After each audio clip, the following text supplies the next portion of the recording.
My pronunciation good? Your pronunciation is amazing. I don't understand anything.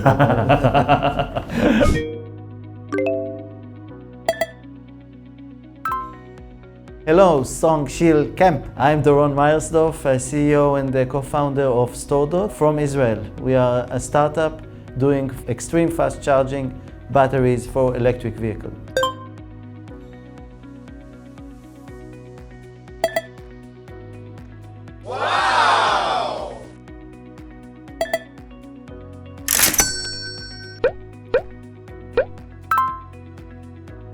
What's the name of Stoordat's? Stoordat's is storing the energy in a very tiny small dot. We call it nanodot, a very tiny element like a nanoparticle of silicon where we store the energy.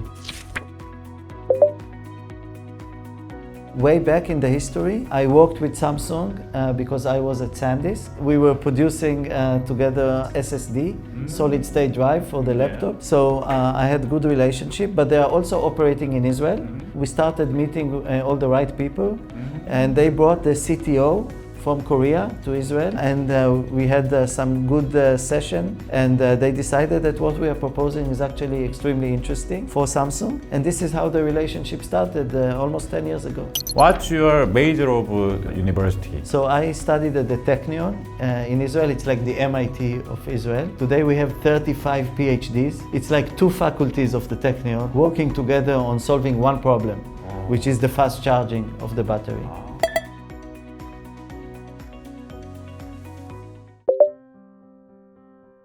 So my history is in the semiconductor business. When I was running a business unit at SanDisk, working on the solid state drive for laptops. Before that, I was the VP of Operations and Technology at M Systems.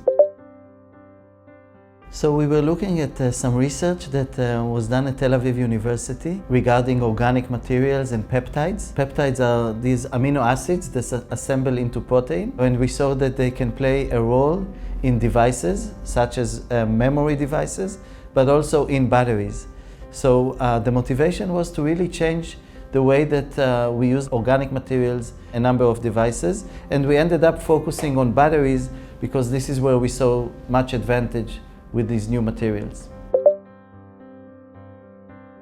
So the EV market, like the entire automotive industry, is typically slow moving. So even though the cycles now are faster, this is an industry that traditionally needs a lot of testing and a lot of safety regulations. So over the years, we convinced the EV makers that fast charging is important enough to add more cooling and to change the BMS, the software that runs the battery, and also to start pushing for high power charging stations, like even 350 kilowatt charging that we are using today.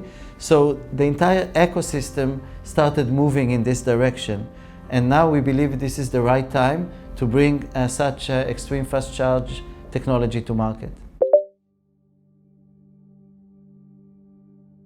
The number one problem was to really break this limit or the ceiling of 200 or 300 cycles that we had for like 2 years.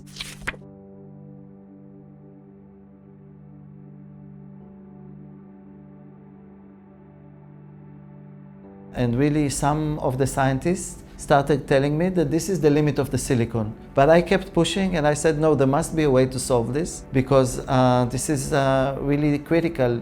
You have to have at least 1,000 cycles. Just continuing on this path and not giving up and bringing more resources and convincing all the ecosystem that eventually we will solve it, eventually brought the solution. But it took a long time. So we need to show that you have sufficient cycles of charging and discharging of the battery. The battery is like half of the cost of the vehicle. It's important to show that the battery does not degrade over time. So it is a challenge because you need to wait a lot of time for any charging and discharging cycle. It can take several months. So every time that we went for testing with one of the automakers, we would need to wait several months until there would be feedback. And if we need to change something, that's another several months. The process took us almost a year to complete this due diligence, but eventually everybody agreed that we have a solution that is now ready to take to market. So we completed this round in March of this year, We had a third-party laboratory testing the batteries, and we got a report that this is like the best battery that they've ever seen. So this was like a great confirmation for the EV OEMs. Of course, there are still challenges in scaling up the technology and producing it in large volume and at the right cost. And this is the phase that we are currently dealing with, and this is why we are here in Korea to find more partners that can help us take this technology to market. Actually, we are complementing the EV makers because they only now realize, like Tesla, they all want to be first a battery maker and then a car maker. So we are actually helping these companies to become battery makers and to bring in technologies that in the past was just a secondary market for them. A startup needs to keep moving forward, and we had to keep hitting our milestones of improving the cycle life, improving the energy density, finding the right partners.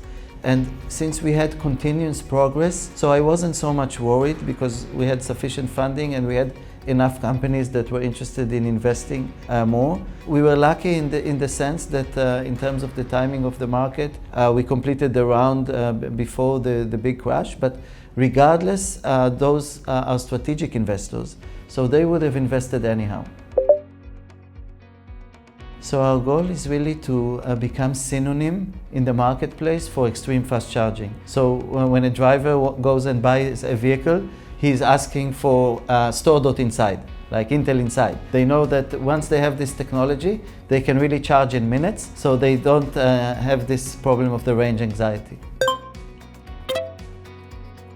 I think you have to keep the vision and you have to keep everybody energized and focused on achieving this goal, because there are many hurdles on the way that may distract you and maybe lose sight of the vision.